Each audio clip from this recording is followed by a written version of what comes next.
4G, 5G, 6G छोड़िए, भारत के गुरुजी होने का अब वक्त आ गया है। इसका ऐलान भारत अपने सबसे बड़े कम्युनिकेशन प्रोजेक्ट से करने जा रहा है।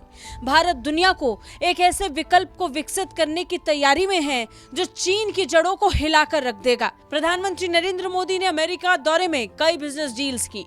भारत और अमेरिका टेलीकॉम सेक्टर में चीन के दबदबे को तोड़ना चाहता है। इसके लिए ओपन रेडियो एक्सेस नेटवर्क यानी ओरान को सबसे अहम माना जा रहा है।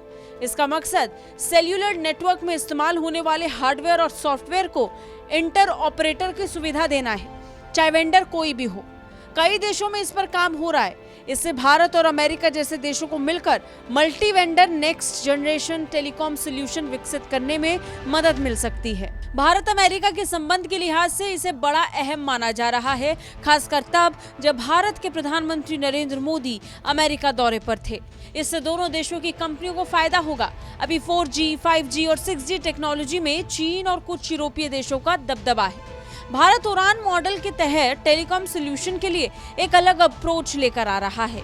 इसके तहत अलग अलग कंपनियां कॉम्प्लेक्स इंटीग्रेटेड नेटवर्क्स बनाती हैं। भारत और अमेरिका के बीच हाई लेवल मीटिंग्स में उड़ान पर चर्चा हो चुकी है।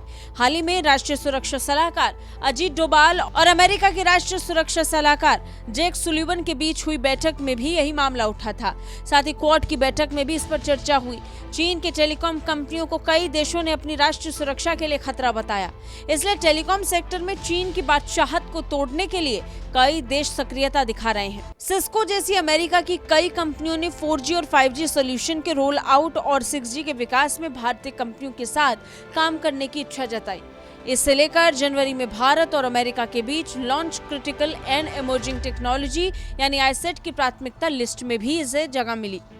इसका मकसद आर्टिफिशियल इंटेलिजेंस, टेलीकॉम, उड़ान, स्पेस, क्वांटम कंप्यूटिंग और सेमीकंडक्टर्स जैसे सेक्टर में दोनों देशों के बीच सहयोग को बढ़ावा देना है।